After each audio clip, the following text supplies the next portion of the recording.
Assalamualaikum warahmatullahi wabarakatuh. Saya Desti Nurfadilah dari kelas 12 IPS 1. Pada video kali ini, saya akan membahas dan mempresentasikan dari materi yang telah saya pelajari, yaitu materi tentang akhlak tercela.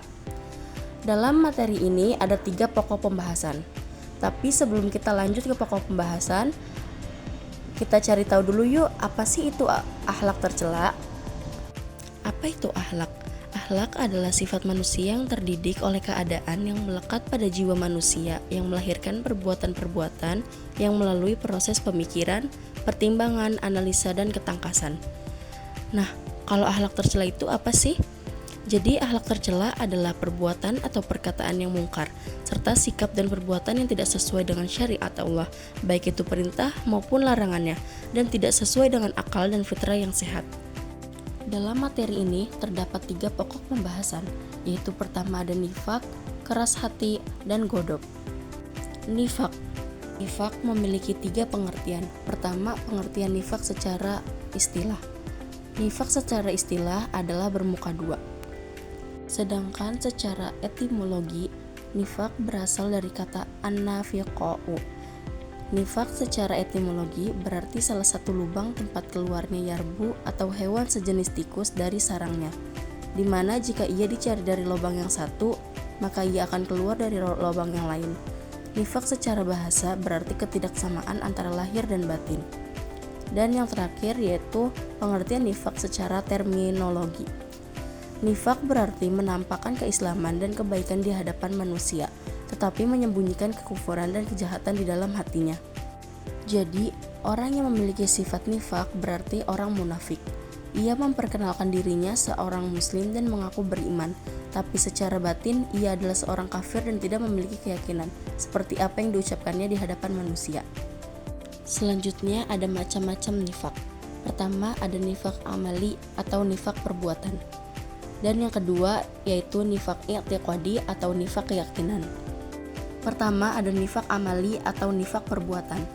Nifak amali yaitu melakukan sesuatu yang merupakan perbuatan orang-orang munafik, tetapi masih tetap ada iman di dalam hati. Ini tidak membuat pelakunya keluar dari agama Islam atau murtad.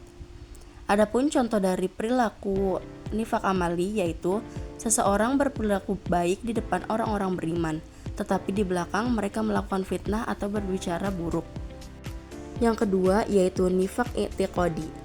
Nifak i'tiqadi yaitu pelakunya menampakkan keislaman di hadapan manusia tetapi menyembunyikan kekufurannya.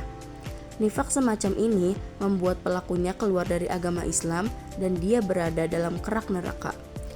Adapun contoh dari perilaku nifak ini yaitu seseorang membenci Rasulullah SAW atau membenci sebagian apa yang beliau bawa. Allah Subhanahu wa Ta'ala juga berfirman dalam Quran Surat An-Nisa ayat 145 yang membahas tentang perilaku nifak i'tiqadi yang berbunyi Innal munafiqina fit darkil asfali minan nar walan tajidalahum nasira, yang memiliki arti sesungguhnya orang-orang munafik itu ditempatkan di tingkat paling bawah dari neraka. Kamu tidak akan mendapat seorang penolong pun bagi mereka. Quran Surat An-Nisa ayat 145. Pelaku-pelaku nifak memiliki tanda-tanda sebagai berikut. 1. Bila berkata, ia berdusta. Berdusta adalah menyampaikan sesuatu tidak sesuai dengan fakta atau kebenaran, baik dengan ucapan maupun dengan isyarat. Kedua, bila berjanji, ia mengingkari. Janji merupakan perkataan yang menyatakan kesanggupan untuk berbuat atau melakukan sesuatu. Mengingkari janji yang telah diucapkan berarti tidak mendapati kesanggupan yang telah dibuat. Ketiga, bila dipercaya, ia mengkhianati. Khianat adalah mengingkari suatu amanah yang telah dibebankan kepadanya. Secara umum, khianat artinya mengingkari tanggung jawab yang telah dipercayakan. Dan yang keempat, bila berseteru, ia berbuat fajir. Fajir dapat diartikan pula dengan mempertahankan pendapat dengan argumen apapun, termasuk dengan membuat dalil-dalil palsu. Perilaku nifak dapat mengakibatkan keburukan, baik bagi diri sendiri maupun bagi orang lain. Pertama, akibat buruk perilaku nifak bagi diri sendiri, yaitu buruk dalam pandangan Allah dan manusia sehingga dapat merusak nama baiknya sendiri. Kedua, lunturnya kepercayaan dari orang lain. Ketiga, mendapat balasan yang amat pedih di kelak akhirat nanti.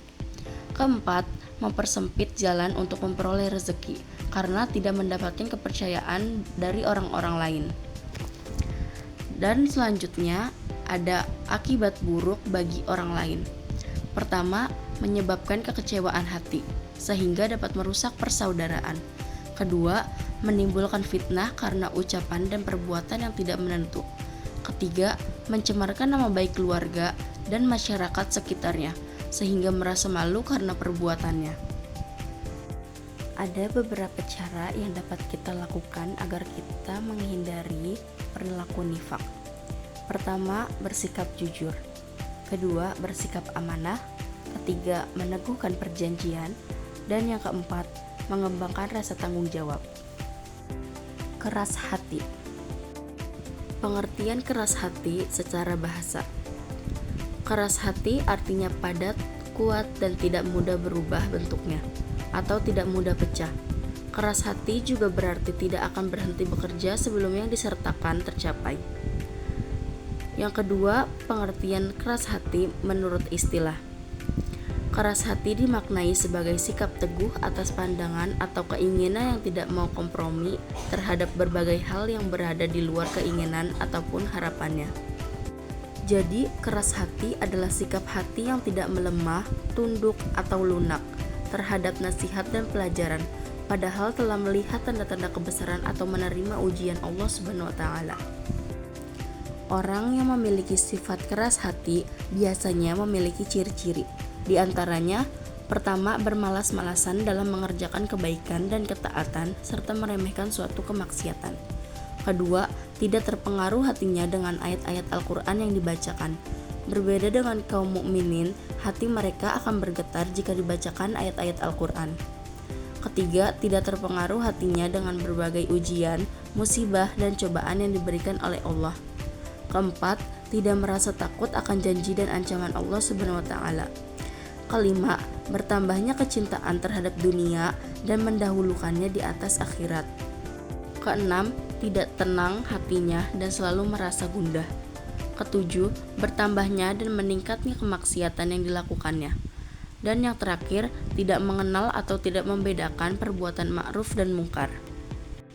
Allah Subhanahu wa Ta'ala berfirman yang berbunyi, fawailul lil qasiyati qulubuhum min dzikrillah ulaika fi dhalalim mubin, yang artinya, maka celakalah mereka yang hatinya telah membatu untuk mengingat Allah. Mereka itu dalam kesesatan yang nyata. Quran Surat Az-Zumar ayat 22. Maka dari itu, kita harus bisa menghindari sifat-sifat keras hati dari dalam diri kita dengan beberapa cara. Pertama, beriman kepada Allah dan segala sesuatu yang harus kita imani. Kedua, mentauhidkannya, yaitu dengan mempersembahkan segala bentuk ibadah hanya kepadanya dan membebaskan diri dari segala bentuk penghambaan kepada selainnya. Ketiga, melaksanakan ketaatan kepada Allah dan taat kepada Rasul-Nya. Keempat, meninggalkan perbuatan dosa, maksiat, dan penyimpangan. Kelima, banyak mengingat Allah. Keenam, banyak bertaubat dan beristighfar kepada Allah untuk menghapus dosa-dosa kita.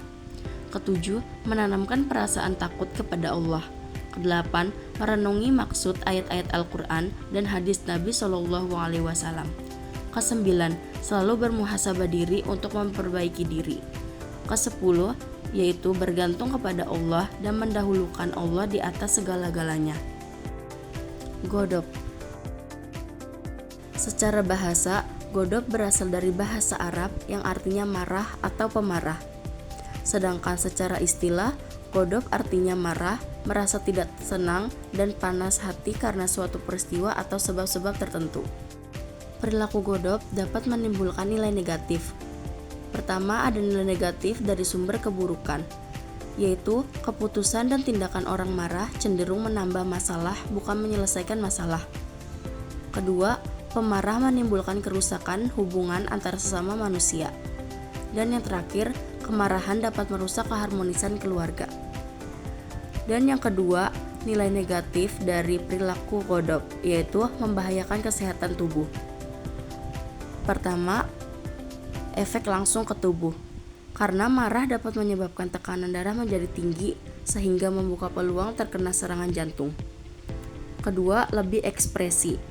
Karena marah membutuhkan energi yang lebih besar sehingga setelah marah akan terasa letih. Ketiga, sulit tidur. Karena ketika kita tidur dengan rasa marah, tidur pun tak akan nyenyak. Terganggunya tidur manusia dapat merusak kesehatan tubuh. Keempat, depresi.